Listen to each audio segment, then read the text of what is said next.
Estás escuchando Negocio Internacional, el podcast donde exploramos las experiencias, desafíos y oportunidades de llevar tu negocio a nuevos mercados. Bien, pues ya estamos aquí, por fin. Bueno, tú no lo sabes, pero lo intentamos grabar hace no mucho y por mi internet rural, por las obras, se pospuso y ya, bueno, no me enrollo. Ya estoy con el invitado. Hola, os presento a Rafael Conca. Y bueno, Hola a que se todos. presente mejor a él. Hola, Rafa, ¿qué tal? ¿Cómo vas? Encantado de estar aquí con vosotros. Pues nada, para no enrollarme más, me gustaría que en un momentito te introdujeras, quién eres, de dónde vienes y un poquito tu trayectoria, que bueno, empresario retirado ya, la trayectoria no tiene que ser corta, pero bueno, a ver, cuéntanos, Rafa.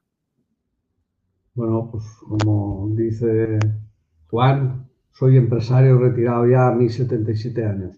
Pero si pudiera me enganchaba otra vez al sistema. Eso está clarísimo, porque siempre me ha gustado trabajar y más el trabajo que yo hacía.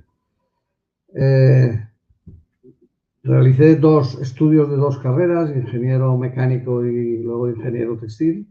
Y luego, con poquísima experiencia, pues me fundé una empresa, soy CEO, fundador de una empresa, y textil de exportación de textiles para el hogar, como son colchas, cortinas, tapicerías, etcétera, a Oriente Medio, que es una de las zonas más duras que pueden existir en el mundo. Luego ya terminé y hice lo contrario, que fue importar. De exportador nato pasé a importador nato. Importador de China, Indonesia, Malasia, Vietnam, Filipinas.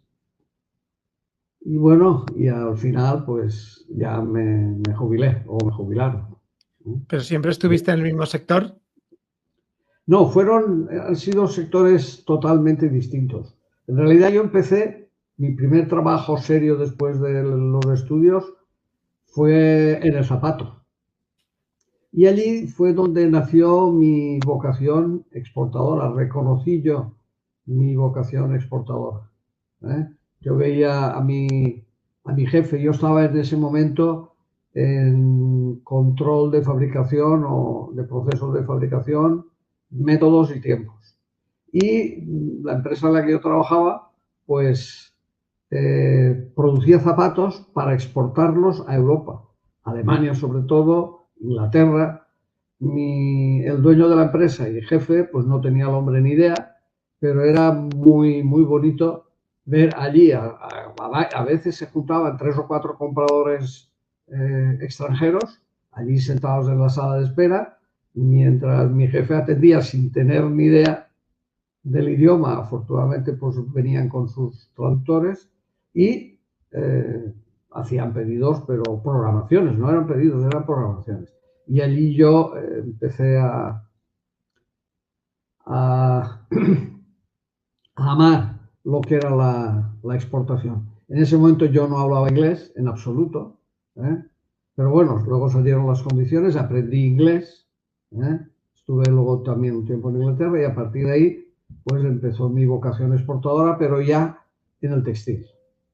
Ya en el textil. Y Pues a partir de ahí ya me metí en lo que acabo de decir, en una de las zonas, uno de los mercados más difíciles que pueden haber en el mundo. No creo, porque conozco bastante el mundo en ese aspecto y no he conocido el mercado más difícil, gente más difícil y condiciones de trabajo más difíciles que Oriente Medio. A Oriente Medio me refiero pues a Arabia Saudita, me refiero a Kuwait, me refiero a Emiratos, me refiero a Qatar, en fin, todo lo que es Bahrein, todo lo que es Oriente Medio.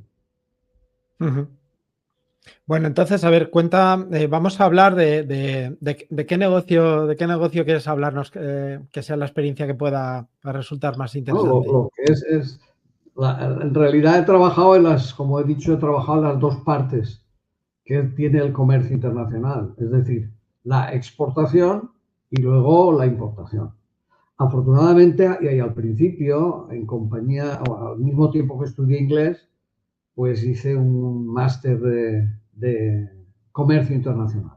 Y aquello me vino de cine, vamos, maravillosamente para conocer todo el tejemaneje, que es una cosa complicada, bueno, y como todo, complicado y sencillo a la vez de lo que es el comercio internacional. ¿Eh?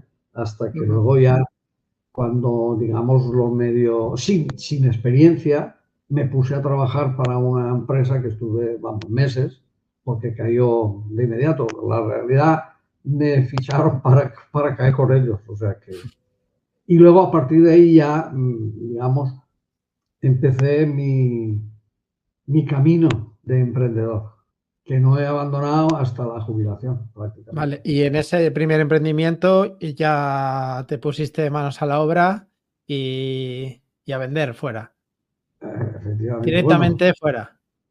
sí, directamente y tan directamente sin tener ni idea, y esto no está bien que yo lo diga, pero sin tener ni idea de si vamos, sin haber cruzado nunca la frontera, aparte de, digamos, mi estancia en Inglaterra, en lo que era un mercado internacional. ¿Y Sin- qué te... Perdón, Rafa, dime. no, no, No, la pregunta era ¿qué te llevó a ir a vender fuera? Bueno, antes, porfa, cuenta qué hacías, cuál eran los bienes, servicios que ofrecías. sí. Yo entré a trabajar en el textil en esta empresa que ya te digo que duró meses, ¿eh? Digamos de jefe de producto en una empresa que tenía, vamos, 15 trabajadores, jefe de producto. Pues yo controlaba la fabricación, controlaba la calidad, controlaba, en fin, todo lo que era la producción del artículo textil en cuestión, que era cortinas o telas para cortina en un ancho de 2,80, que en entonces estaba súper de moda. Ahora las cosas han cambiado en la moda de textil hogar, pero en aquel entonces eran telas de 2,80, se hacían telares, que eran relativamente antiguos en la zona, pero bueno. Y en Alcoy, que es donde estábamos hablando, se producía prácticamente el 80% de la producción española de cortinas, tapicería, etcétera, se producía en la zona textil de Alcoy, Onteniente, algo de Valencia y muy poco de Cataluña. Y eso era. Entonces, obviamente, si naces en un sitio donde hay muchas setas, pues acabas siendo productor de setas o recolector de setas. Entonces, ese negocio crecía en base a lo que se llama mancha de aceite y yo pues me salí de aquella empresa o se terminó aquella empresa y entonces yo monté una que fue unipersonal, es decir, el único empleado que había era yo. Entonces, a partir de ahí, como técnico de producto, sabía lo que era el producto, cogí unas cuantas muestras y empecé mi largo periplo para vender en Oriente Medio, que era el cliente número uno y prácticamente único. El 80% del textil que se producía aquí en Alcoy y en la zona iba directo a Arabia Saudita. O sea, te planteaste ir allí porque ya sabías que el mercado funcionaba así. Porque todas las demás fábricas de aquí de la zona pues vendían aquí. Y yo dije, pues si los demás venden, pues yo también. Sí, esa fue Entonces, la única investigación de mercado que hubo. la investigación no, en realidad no hice investigación de mercados porque ya estaba hecha. O sea, si el vecino de abajo y el de al lado venden en un lugar determinado unos productos determinados que tú también tienes, el estudio ya está hecho. Simplemente tienes que ir e intentar conquistar parte del mercado. Vale, entonces si el producto era el mismo o muy parecido al de tus competidores y lo querías vender al mismo sitio donde ellos, te basabas en que había suficiente mercado, que en tus habilidades de vendedor que te motiva a pelear con las mismas armas en el mismo sitio. Aquello era, digamos, una merienda de negros para todos. Te puedo decir que en los hoteles, todos los, digamos, españoles, normalmente, valencianos, ya te digo, catalanes y muchos de la zona esta, íbamos al mismo hotel y comíamos todos juntos y nos podíamos juntar en el periodo de tiempo, pues nos podíamos juntar 8, 10, 12 personas vendiendo artículos muy similares de la zona de aquí, de textiles. Entonces, todos los estudios estaban hechos. Aquello era la gaceta de precios. El precio era el que dominaba. Cualquier persona con una lista de precios puesta en el pecho podía vender o podía fracasar. O sea que no fue necesario ningún estudio de mercado porque ya estaba hecho. No es lo mismo que decir, bueno, yo tengo un... Perdón, imponderable del directo, ¿no? No, eso no se debe hacer. No es lo mismo decir, bueno, pues si me ha ocurrido vender en Perú y voy a estudiar el mercado de Perú, a ver, por ejemplo, qué compran, etcétera, etcétera, y voy a ver qué tipo de clientes, qué tipo de productos, y entonces haces un estudio serio. No, aquí estaba ya todo hecho. Sí, el riesgo no era que no había demanda o que tu producto no encajase. No, había una demanda brutal. Hombre, tan brutal que el pedido mínimo que todo el mundo aceptaba, yo incluido, era un contenedor y en un contenedor podían caber entre 12 y 14.000 metros. O sea... ¿De qué producto estamos hablando? Que no sé si lo has comentado. Sí, de cortinas. Perdona, eran cortinas. Sí, sí, los árabes, o sea, el Oriente Medio, cambia, igual como nosotros podemos tener una cortina colgada 3, 4, 5, 6, 10 años, los árabes, debido a su religión, pues cambian las cortinas todos los años. Cuando viene el Ramadán, antes de venir el Ramadán, automáticamente cambian. Contra más rico es, más cambia. Puede un rico, un saudita rico, un kuwaití rico, puede cambiar todo. Cortinas, muebles, electrodomésticos, todo. Porque es como si fuese su Navidad.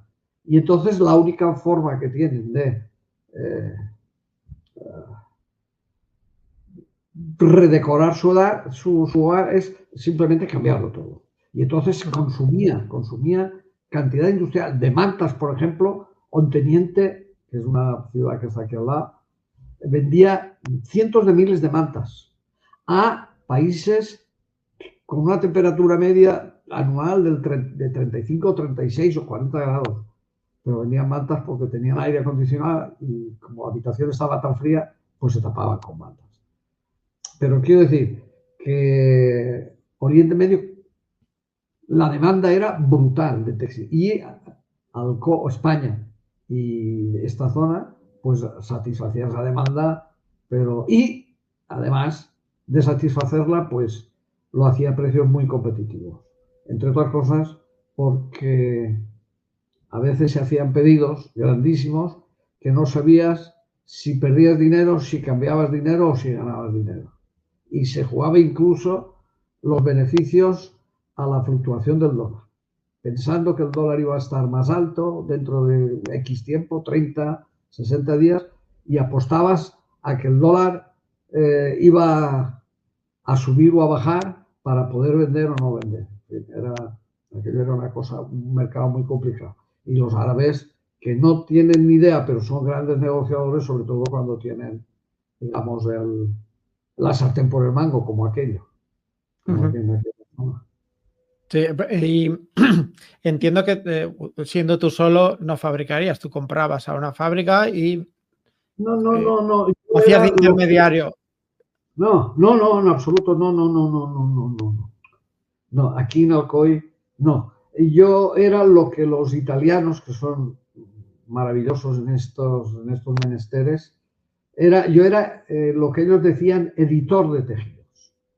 Vamos a ver, un periódico no fabrica el periódico lo fabrica una empresa gráfica, pero el periódico lo hace el periodista, el director, todos los redactores, etc. Yo, para explicártelo rápidamente, yo diseñaba el tejido, ¿eh?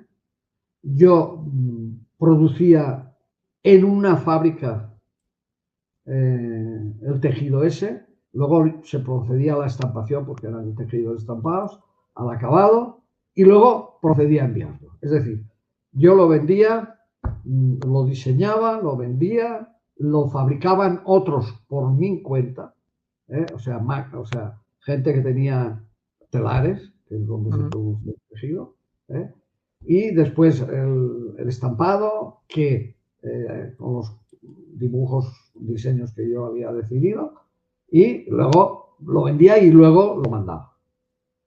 Pero no compraba yo algo hecho y luego lo revendía. No. Yo lo producía. Llegó un momento, en uno de los momentos, digamos, cumbres, yo llegué a tener más de 100 telares trabajando para la empresa. 100 telares que producían pues entre 2 y 3 piezas de 30, vamos, 100 metros diarios. ¿Y seguías tú solo? Sí. Yo es que a veces digo, me preguntan, ¿pero tú sabes trabajar en equipo? Yo digo que sí, que sé trabajar en equipo si el equipo está jerarquizado y yo soy el capitán. Entonces sí que juego. Pero si no, no. Es decir, se me daba muy mal tener empleados. Tuve empleados. Hubo un momento que tuve 3 empleados. Pero es muy difícil para una persona trabajar para alguien que sabe hacer ese trabajo. Es complicado. Es decir, porque el jefe que era yo estaba mirando cómo lo hacía mi empleado, un trabajo que yo había hecho continuamente. Entonces, no lo tienes que hacer así. Me gusta que lo haga. Yo he sido malo trabajando en equipo. He sido malo. Soy un emprendedor nato, que no tiene nada que ver con tener empleados, que también es emprendedor.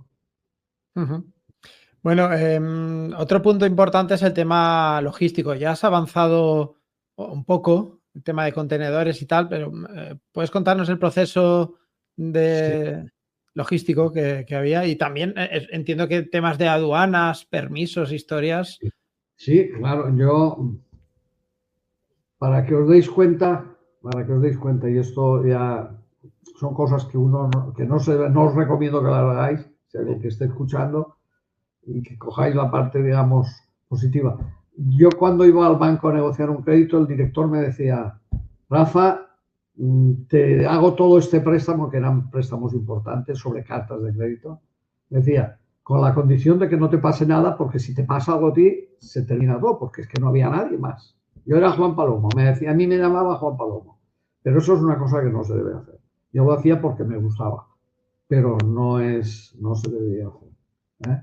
Entonces, en la cuestión logística y de aduanas, obviamente, tú para hacer una exportación tienes que rellenar una serie de documentos. Primero, tienes que saberte manejar con la terminología, los incoterms, etcétera, etcétera. Tienes que saber lo que son los consignatarios, los transitarios. Tienes que saber la cuestión del barco, los documentos que se producen, como el conocimiento de embarque, en fin, etcétera. Luego los certificados que te da la Cámara de Comercio, certificados de origen, como que has fabricado. En fin, todo eso lo dominaba porque había hecho el curso el máster de comercio internacional. Un máster de los que sirven. No como muchos de los que... Lo hice además, lo hice en Alicante, me pasé, no sé si fueron 4 o 5 meses bajando todos los días de Alicante y subiendo para hacer ese curso, que en aquel entonces era muy raro. Era muy raro hacerlo, practicarlo sí. Y luego, pues trataba de hacer la documentación y cumplir con una cosa que era muy importante, cumplir con los requisitos de la carta de crédito. Saber lo que sabéis que son medios de pago internacionales y tienes que cumplir exactamente todas las exigencias de la carta de crédito. En el momento que no las cumples, pues estás vendido. Puedes no cumplirlas porque no has hecho bien las cosas, porque no llegas a tiempo, a parar el embarque, etcétera, etcétera. Entonces tenías que las IS, revisar hasta los puntos de las IS, por si acaso, porque como negociabas una carta de créditos que al no ir correctamente se ponían con reservas, se llamaban reservas, entonces el banco no te pagaba. Y el banco no te pagaba y tu cliente en origen o en el destino de las mercancías podía tomar la decisión de pagarte o no pagarte de acuerdo con lo que tú habías incumplido o no. O si le daba la muchos gana. de los casos pedirte un gran descuento, decir, oye, no has cumplido, has tardado un día más o has tardado 3 días más para embarcar y entonces o me das porque ya me viene tarde, en fin, cualquier tontería para pedirte un 20, un 30, un 40% o simplemente decir, oye, no me interesa. O sea, que tenías que ser bueno, cumpliendo todos los requisitos de la carta de crédito. Luego llenar los contenedores y luego proceder a realizar la documentación de exportación. Que eso era una cosa también relativamente complicada, porque en aquel entonces, bueno, y ahora también, para que, digamos, el contenedor pasara aduanas y pudiera ser embarcado en el barco correspondiente. Bueno, pero muy interesante y muy bonito y se hacían verdaderas, bueno, no voy a contar las barbaridades tan grandes que se podían hacer y que yo hice. Como bueno, todo. ¿por qué no? Cuenta qué barbaridades Algunas se hacían. Algunas eran de juzgado de guardia. De juzgado de guardia. O sea, que no se pueden contar. Ah, pero pues sí, además no hay ningún problema porque, entre otras cosas, han pasado por 40 años, o sea que no hay ningún Te ha problema. prescrito. Sí, por supuesto, por supuesto. Pues, por ejemplo, recuerdo una ocasión que fue muy bueno, nos abrió un cliente de Jeddah, me abrió una carta de crédito para 2 contenedores. 2 contenedores que significaban más de 30.000 metros. Bueno, la operación era unos $80.000, que puede parecer poco, pero para mí en aquel entonces era mucho. $80.000 era mucho dinero. Pero no tenía financiación para poder empezar. Tenía el tiempo contado y no tenía financiación. Entonces, al final, pues hice una trampa en compañía del transitario de turno y llenamos un contenedor. Tenía dinero para hacer un contenedor, hice el contenedor y el consignatario nos mandó 2, o sea, mandó un contenedor y el número del otro contenedor. Entonces, fuimos con un camión muy grande al puerto de Valencia, esperando que el Vista, que es la persona, el inspector, se llama, el Vista es el inspector que va a comprobar que la mercancía es lo que dicen los papeles. Y entonces el hombre pidió el número de contenedor, vamos a poner, terminado en 43. Entonces llenamos con el camión el contenedor del 43, que terminaba en 43. El hombre lo vio y dio su ok a la expedición. Entonces, obviamente, nosotros solo embarcamos un contenedor. Es que estoy contando una cosa de piratas. Está el contenedor.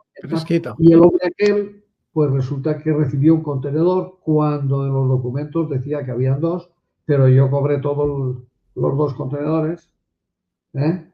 Y con el dinero, pues hice en tiempo récord el segundo contenedor. En fin, eso son cosas que pasan, que te juegas el bigote porque son aduanas y esto es una cosa muy complicada. Si no, vamos a ver, tienen que existir todas esas cosas porque ahora y antes, con estos asuntos de la droga y todo eso, si no hubieran ese tipo de operaciones, la droga no entraría en España y en cualquier país como entra. Tiene que haber cosas así. El sistema tiene muchas grietas por las cuales se cuelan barbaridades. Bueno, dejemos de eso, igual me viene alguien de aquel tiempo y Nada, es todo ficción. Sí, es un cuento. Rafa, a ver, hablemos de ese primer viaje. ¿Cómo estableciste contacto con los primeros clientes? ¿Llamaste antes o cómo fue? Esto es, yo diría, si tuviera que escribir un libro sobre la exportación, diría cosas que un exportador no debe realizar. Pues todas las cosas que no se deben realizar, las hice yo. Me fui a Middle East y empecé por Amman, capital de Jordania. Tenía tanta idea de lo que era aquello que me fui en manga corta y estaba nevando. Nevó en Amman. No tenía ni idea. Luego resulta que encontré a un español de aquí de la zona y me dijo, ¿dónde vas? Pues me voy para allá, para Jeddah. Jeddah, que es donde se ha realizado la Supercopa de España. Y me dijo, yo también voy. Pues muy bien. Y aquel hombre apenas hablaba inglés. Y me dijo, oye, ¿tú has ido alguna vez por aquí? Y yo digo, no, no tengo ni idea, no sé. ¿Tienes hotel? Y yo digo, no tengo ni hotel. ¿Y sabes a quién vas a ver? No sé ni a quién voy a ver. Cuando llegue el día veré. Y me dijo, vete conmigo, yo te presentaré a clientes, pero tú me ayudarás a mí en la traducción a mis clientes. Aquel hombre iba a vender y no tenía ni idea de inglés. O sea, ¿cómo iba a vender el hombre? Él tenía clientes, pero no hablaba inglés. Yo no tenía clientes ni sabía nada, pero hablaba inglés. Hicimos un viaje, el primer viaje, y salió muy bien, porque a veces Alá y Dios son buenos. Y además con la suerte que al poco de volver, Felipe González, que había tomado posesión del gobierno, socialista, después de la debacle de UCD, devaluó la peseta. Entonces hubo ahí una ganancia extra bastante importante. Pero ya te digo, sin tener ni idea de qué clientes, ni quién era, ni qué compraba, ni nada. Todo lo que no se debe de hacer lo hice. Pero no había una estrategia. La única estrategia era ir a ver qué pasaba. La estrategia era coger las maletas, coger un taxi, porque es que ni siquiera se podía alquilar en un coche, coger un taxi y fui a la Embajada Española, oficina comercial, pregunté por importadores y me dieron una fotocopia del listín de teléfono. O sea que también estaban bien preparados. Comercios textiles y me dieron la fotocopia. Eso es lo que tampoco fue un desastre. Pero estrategia ninguna. Coche y de aquí, y muchas veces iba a una tiendecita de textil que vendían allí cosas de estas y decía, oye, ¿Quién te suministra? La gente no hablaba inglés, obviamente, pero siempre encontrabas a alguien que podía traducirte. Oye, tú esto lo importas, no, yo se lo compro a fulano. ¿Y quién es fulano? Pues fulano lo puedes encontrar y así tirando del hilito, pero bueno, eso no se debe hacer. Eso, que aquello era una forma de trabajar épica, podríamos decir. Y eso no es lo que debe ser. Lo que debe ser es una cosa racional, bien pensada, un plan establecido, un plan de marketing, conocimiento del mercado, dónde vas, qué buscan, quiénes son, etcétera, etcétera. Eso en mi caso, bueno, y en el de otros también eso no existió. Y a mí que me cuesta hacer una llamada fría. El empuje, la ilusión, la fuerza, la desesperación también. La desesperación, eso, la necesidad, esos son motores que suplen, y no debería ser así, pero suplen a lo que es la profesionalidad. Bueno, eso lo fuiste haciendo. Sí, con el tiempo, pero me costó muchísimo y me costó muchos dolores de barriga y me costó mucho estrés y yo me daba cuenta de que así no se podía hacer, porque yo al fin y al cabo tenía mis estudios y sabía lo que se podía y no se podía hacer, pero eso no es así.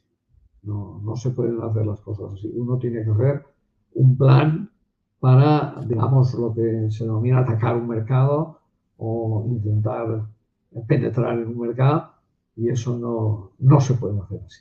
Vamos, yo no se lo Hiciste un recomiendo a nadie. plan sobre la marcha, pero que a lo mejor si necesitases sí o sí ese plan, igual no lo hubieras hecho nunca. Porque, no sé, No, el plan era, cojo maletas, cojo avión, llego al sitio y me tiro a la calle. Y ya está.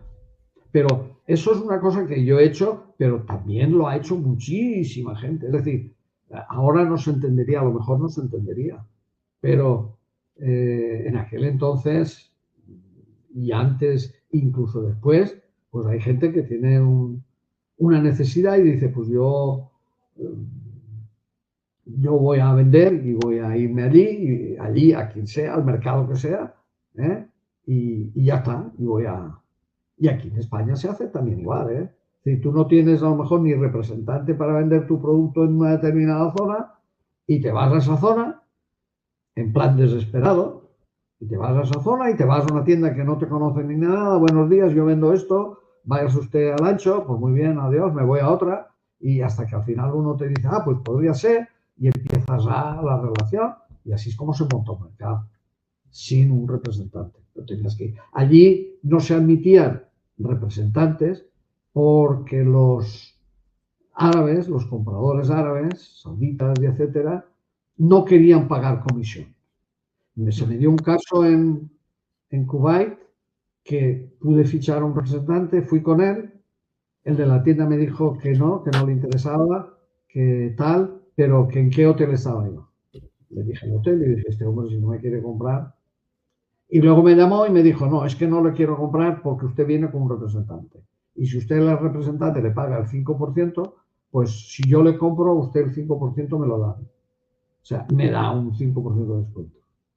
Cuando lo normal es al revés, es tener un representante que se encarga de tus negocios en un sitio determinado, que defiende tus intereses y también los del cliente, ¿eh? Y funcionan las cosas mejor.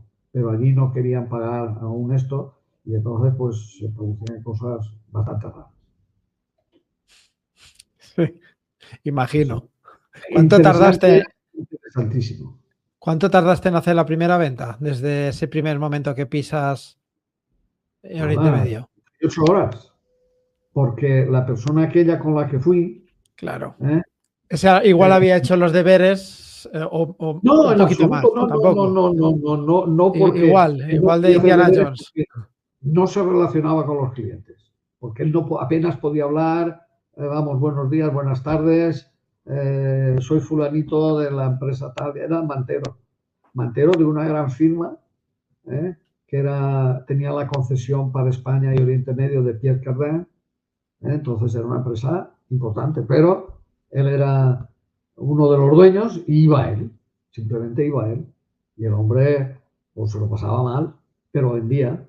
Entonces fui con él a uno de sus clientes y el hombre aquel pues coincidió que le hacía falta lo que yo vendía y como iba de la mano yo de esta persona, pues se fió de mí y me compró un pedido de, recuerdo, $48,000. Que aquello para mí significó increíble. O sea que en ese aspecto también tuve algo de suerte. También hay que tener suerte, ¿eh? En todo en la vida, en los negocios y tal, hay que tener suerte. La suerte se busca. Sí, no, pero a veces... hay un libro que dices que decía, bueno, he escuchado algo de decir, si no vas, no has ido. O sea, tienes que estar allí. Para que la suerte te sonría, tienes que estar allí. Sí, pero la suerte existe. Tú te la buscas, pero luego llega un momento en que si tienes suerte cuaja y si no tienes suerte se va. Yo he tenido pedidos en la mano, recuerdo una vez de uno de $100,000, que lo tenía el hombre ya apuntando prácticamente. Y estábamos allí en la tienda y entra un comprador de él, que él era, digamos, almacenista, y le dijo, oye, mira que estoy comprando, tal, mira, este hombre es de España y tal, mira que estoy comprando. Y aquel lo miró y se ve que no había dormido bien o no había comido bien y le dijo, le hizo cara, ¿sabes qué pasó con el pedido? Recoge las maletas que no quiero comprar. O sea, y al revés, estar la venta en dudas, ¿eh? Y entrar un cliente y decir, oye, mira qué he comprado. Ah, qué bonito, ¿eh? Oye, si le compras, avísame que cuando lo tengas ya vendré yo para aquí para comprar. Y el cliente enseguida, oye, apunta. O sea que había que estar allí en la tienda, por supuesto. Había que estar en la tienda y había que... Pero que muchas veces la venta depende de... Y más en un gente tan volátil, extremadamente volátil, como el comprador de Oriente Medio. Eso te No iba a son, preguntar por las diferencias culturales que podían haber. no son compradores sesudos, reflexivos, que dicen necesito esto, etcétera, etcétera. Allí no, allí compraban por... Estoy aburrido y bueno, por eso ese mercado era durísimo, durísimo. Entiendo que todo eso lo manejabas pues con paciencia y resignación. ¿O cómo Paciencia, te sobreponías a esas resignación cosas? y moral, La moral de la Collano, sí. mucha moral porque te podías, y ya te digo, hacer pedidos, recuerdo hacer un pedido de 3 contenedores, que eran 120 o 130 mil dólares, ¿eh? Y estar 3 días sin comer del dolor de barriga, porque el precio no era el que debía ser, pero si no hubiera sido ese no hubiera tenido pedido.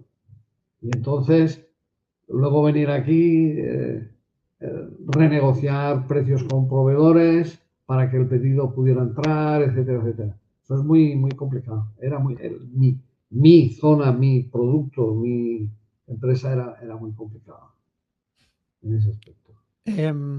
Ya has dicho unos cuantos, pero ¿cuál podría ser el mayor desafío que enfrentaste y cómo lo resolviste? Desafío. Yo creo que todo en general es un Desafío era, desafío, ¿no? el desafío era, incluso porque iba tan estresado y tan corto de precio, o sea, de tiempo, que en alguna ocasión calculaba los precios con una calculadora en el avión, en el vuelo de ida, porque no tenía tiempo, no lo hacía, obviamente lo hacía todo, ¿eh? Y entonces, aunque tenía ayudas, obviamente tenía ayuda de una secretaria, tenía ayuda de un contable, tenía ayuda de una persona que iba a manejar, a manipularlas, pero el desafío era simplemente ir a viajar, hacer el viaje y venir con pedidos. Y luego rezar a Dios y a Alá y a todos los estos que las cartas de crédito se abrieran, porque esa es otra. Tú podías ir de allí con 500.000 dólares o 1 millón de dólares de pedidos y luego que no te abrieran ni una carta de crédito. Si no hay carta de crédito, no hay pedido. Y allí ellos hacían muchas jugadas, podríamos decir, no sé cómo decir esa palabra. Sí, Hacían muchas sin que suene mal. malas pasadas que a veces te hacían un pedido para que tú no fueras a su competencia a venderle. O te hacían un pedido para defender un pedido que habían hecho a uno anterior similar a ti, para que tú no fueras a vender a nadie más. Bueno, y luego obviamente no te abrían la carta de crédito, pero es un mercado ya muy complicado. Era, y continúa siendo porque la gente de allí es así, porque saben que tienen una potencia de compra brutal. De ahí todo lo que está haciendo Arabia Saudita con los futbolistas, con el fútbol y con muchos. Tienen mucho dinero, saben su poder, y lo manejan bien, y han aprendido muy bien o les hemos enseñado. Aparte de que los árabes siempre han sido grandes negociadores. Que gran parte de las cosas que te ocurrieron o que ocurrían en cuanto a las diferencias culturales y en cuanto a el comportamiento de ese mercado, se podría aplicar hoy en día también. El tema de poder Sí, adquisitivo, no haría, no haría. negociación. Al final es un encuentro entre un vendedor y un comprador. Y eso ha sucedido hace 20.000 años, ya sucedía. 15.000, 10.000, 3.000 años ya había un comprador que estaba interesado en algo y un vendedor que estaba interesado en venderlo. Y la negociación. Y ahora, con, no sé, qué voy a decir, con todos los conflictos internacionales, hay alguien que quiere una cosa y alguien que la tiene. Y hay una negociación. O sea que eso es. Y se produce lo que se llama el bargaining, o sea, el bargain, la negociación, el regateo. Se produce el regateo. Y el árabe es un regateador nato. Los españoles somos muy buenos también. Los alemanes no son, por ejemplo, no regatean. Mira, oye, el precio es 42. Lo quieres, lo tomas y si no, a la puta calle, perdón, a la calle que tengo trabajo para hacer. El americano tampoco normalmente regatea. Pero, por ejemplo, en Europa del Sur se regatea, en Sudamérica se regatea muchísimo.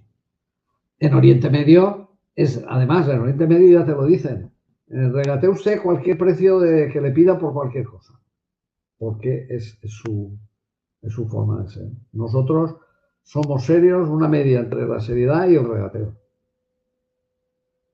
Bueno, de nuevo, has comentado, pero yo quisiera ahondar, pero enumerar más errores que cometiste que podrían ser evitados hoy en día por otros emprendedores. Has dicho el ir a un mercado sin ninguna estrategia, un mercado nuevo que desconoces sin ninguna estrategia. Para mí, yo creo que ese sería, corrígeme si me equivoco, el más grande, pero ¿puedes decir alguno más?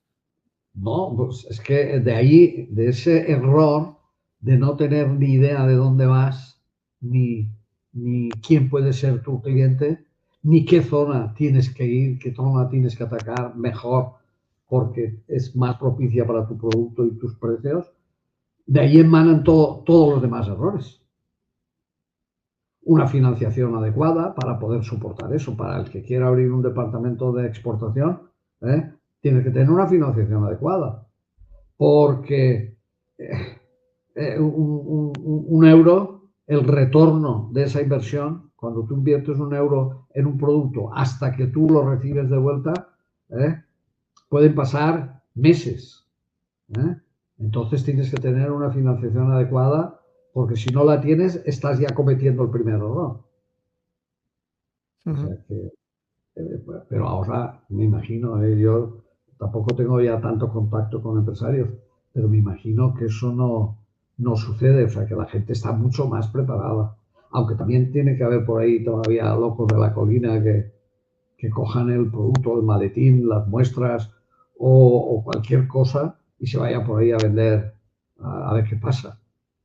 O sea que eso, pero ya te digo, una empresa moderna tiene que tener su estudio de mercado moderna y bien, vamos a suponer, bien implantada en España, y quiere atacar el mercado de México, tiene que tener unos estudios realizados sobre México, sobre su producto, sobre sus posibles clientes, qué mercado tiene, en qué nivel de precio se va a mover, cuál va a ser su competencia, en fin, cosas que son normales. Exacto, pero eso que iba a una decirte. persona que está desesperada no mira nada, coge el avión, coge las muestras y se va allí a ver qué pasa. ¿Y qué puede pasar? Pues que a los 3 días te des cuenta de que te has estrellado y de que has cometido un error que te cuesta pues el dinero del viaje, las ilusiones y tal, pero ya en una semana has aprendido que allí no puedes ir. Si tú haces estudios y tal, inviertes mucho más dinero y a lo mejor llegas a la misma conclusión y has gastado mucho tiempo. O sea, que todo tiene sus ventajas e inconvenientes, pero obviamente lo que se tiene que hacer es ir bien preparado al lugar donde quieres vender tus productos. Bueno, la verdad es que los estudios están muy bien, coincidimos en que hay que hacerlos, pero son estudios, realmente como el trabajo de campo no hay nada. Sí, pero el trabajo de campo es una consecuencia de esos estudios. Sí, sin duda. Yo lo que no puedo hacer es, por ejemplo, irme a vender a Estados Unidos, zapatos, por ejemplo, cosa que yo he hecho en Cuba, pero bueno, en Estados Unidos, y decir, mire, ¿qué número de zapatos tiene usted? Pues mire, yo tengo del 33 al 47. Y el tío dice, del 33 al 47, ¿cómo 33? Tendrás que dar la numeración del calzado que se utiliza en América. O sea, todo eso es un simple detalle, de lo que debes de hacer en tu producto antes de ir a atacar un mercado. porque si no es que está siendo eso, se te ve el plumero y te ven como desesperado, poco organizado, y el cliente bueno dirá, este tío es un fantasma en una empresa fantasma y obviamente no le voy a ni atender. Quiero decir que uno tiene que ser profesional. Yo lo que hice fue por un momento determinado, en un mercado también determinado, un mercado que era salvaje, que no tenía normas, y que se admitía todas esas cosas. Se admitía esas cosas. Uh-huh. No decían, no, este tío es un fantasma y no le voy a comprar, no, porque el cliente era mucho más fantasma que el vendedor. O sea que allí no había reglas. Pero fue una cosa, por eso, obviamente, y a mí no se me ocurrió en aquel tiempo ir a vender, ¿qué te voy a decir?, a mercados organizados. No, ¿por qué? Porque yo sabía que detrás de mí una estructura, porque lo primero que te preguntaba un americano, en Inglaterra intenté vender, en Inglaterra. Y la verdad es que el producto que yo llevaba era bueno para Inglaterra. Y encontré clientes, porque me presentaron amigos, y me hicieron unas determinadas preguntas a las cuales yo no di una respuesta adecuada para las necesidades que aquella gente tenía. Y hubiera podido, pero no podía ser. No, porque automáticamente se dan cuenta de que no había una estructura empresarial detrás. Y eso para un cliente serio, pues no puede ser. Cuestión No de confianza. Cuando alguien hace un pedido a una empresa, es porque necesita el producto y no puede fiar esa necesidad se satisfaga a través de vamos a ponerle cantabañanas. Tiene que ser una empresa seria. Y el comprador se juega sus ventas a ser proveído de material por una empresa seria. Y entonces, honradamente, mi empresa no era en ese aspecto seria. Por eso yo en Europa hice operaciones esporádicas de gente que en un momento determinado tenía una necesidad y yo se la podía cubrir, pero no para unas relaciones, digamos, estables. Y exporté bastante, pero en base a eso, en base a una necesidad extrema, suministrada el material por alguien que en ese momento pues sí podía, pero no, eso no se debe hacer. Bueno, no emplearía yo a nadie que me propusiera, vamos, no invertirías, la pregunta es, ¿invertiría usted dinero en ese tipo de empresas? No, en una empresa como la mía yo no habría invertido. Ahora. Ese primer negocio entonces, que no queda, no, a mí no me queda, ese primer negocio funcionó, fracasó, pero fracasó entre comillas y sirvió para montar otro con más garantías. No. Ese negocio funcionó desde el año 81, 82 hasta la crisis, la guerra de Kuwait. Vale. Cuando Irak invadió Kuwait y se metieron los americanos por medio. Me mataron un cliente, otro cliente lo arruinaron, los iraquíes, me dejaron de pagar porque ya había mucha confianza y entonces no habían cartas de crédito, y entonces me tumbaron. Y eso sumado a que los americanos, obviamente, cuando los americanos hacen una guerra es porque están perdiendo un mercado y no quieren ni perderlo y lo que quieren es recuperarlo. Entonces, el mercado del textil hogar, o sea, cortinas, colchas, tapicerías, de Arabia Saudita, el 80% lo dominaban los españoles. Después de la guerra del Golfo, al año, los americanos habían recuperado el 70%. O sea, los españoles estábamos ya en el 10, 12, 15%. Y obligaron a los compradores, obligaron al gobierno saudita que los compradores árabes compraran artículos americanos. Entonces, es así como se hacen esas cosas. Ujú. O sea que, y eso, pues, entre eso más la guerra, los resultados de la guerra, y gente que no pagó porque a uno, ya te digo, a uno lo mataron en un bombardeo y al otro le quemaron la tienda, etcétera, pues ahí se acabó, pero se acabó porque el mercado se acabó. ¿Qué pasa? Al ser monomercado o especialista en un solo mercado, si ese mercado te cae, pues automáticamente tu empresa se cae. Por eso tampoco se debe hacer tener un monomercado. Yo tenía el mercado de Oriente Medio, el Middle East, y se acabó ese mercado y se acabó la empresa. Ujú. Si yo hubiera tenido mercado español, como muchos de mis colegas, pues lo pasaron mal, pero se rehicieron en España. Pero algunos otros fabricantes como yo y yo, pues automáticamente fracasamos. Qué interesante, Pero Rafa. nos lo pasamos muy bien.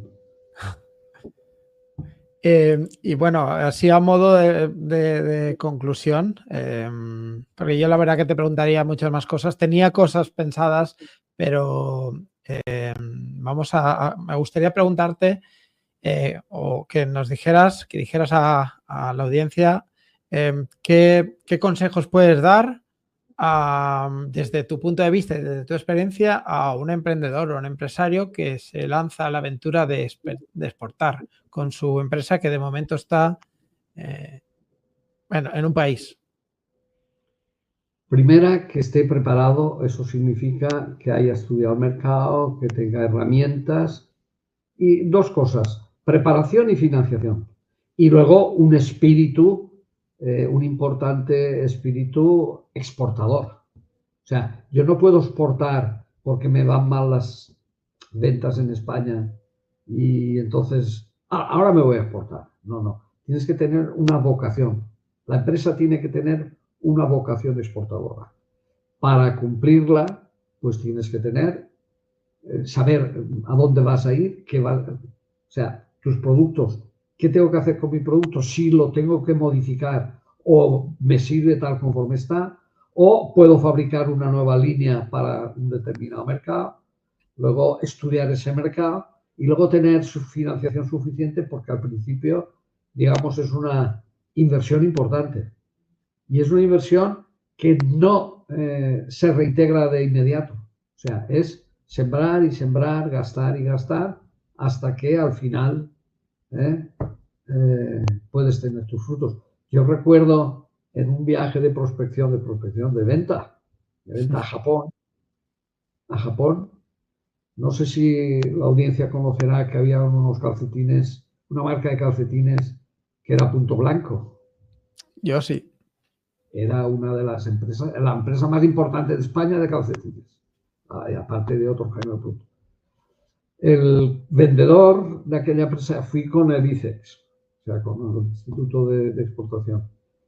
Y aquel hombre estaba contentísimo porque después de 4 años de viajar a Japón y ver los mismos clientes, le había pasado una gran superficie, vamos a decir, unos grandes almacenes, que eran pues 3 veces el Corte Inglés, le había pasado un pedido de 400 pares de calcetines de prueba, cuando 400 pares era el pedido mínimo de una tienda de pueblo de 50.000 habitantes. Y el hombre estaba contentísimo. Eso Después de tiene su lógica. Ya, bueno, sí, sí. Da cuenta de la paciencia la que es paciencia, necesaria muchas del veces. trabajo y de la inversión y de la insistencia de la empresa en conquistar un mercado. Bueno, también el mercado japonés es uno de los más difíciles del mundo por sus peculiaridades. Ahí es una cosa, Japón es también el punto y aparte. Japón es punto y aparte. Japón hay Pues una tienda que vende bueno, es muy complicado, un financiero y luego un distribuidor. La tienda no quiere saber nada, tú te da una pared y tú la tienes que llenar. El financiero es el que paga esa factura y el distribuidor es el que llena esa tienda de producto. O sea, aquello era muy complicado. Y el hombre estaba contento porque le habían pasado 400 pares, que era el pedido de una tienda, era pequeña. Pero bueno, luego podía vender 500.000 si servía bien. Así es meter la cabeza. Complicado. Que Rafa, es súper interesante. Espero que a la gente también le haya parecido mínimo la mitad de interesante que a mí. La verdad es que es una historia. Bueno, y hemos hablado solo de la exportación. Hemos hablado de la mitad del tema. Luego está la importación, que la importación también es en ese aspecto maravillosa. Bueno, pues igual un día podemos volver a hablar. También sería interesante hablar de las particularidades de los mercados que conoces. Lo hablamos. No hablamos. Como este es el segundo episodio del podcast, hay todavía un recorrido muy grande para tocar todos los temas que haga falta. Aprovecho para decirte a ti que estás ahí escuchando que si te ha gustado, si te interesa el tema, que te suscribas, que le des el like, todo lo que quieras, que compartas, que le digas a tus colegas exportadores o empresarios, directores comerciales, oye, mira este contenido, qué interesante es. Muchas gracias, Rafa. Ha sido un placer tenerte aquí. Gracias. Y hasta la próxima. Que sea pronto. Que sea pronto. Chao. Hasta luego, adiós.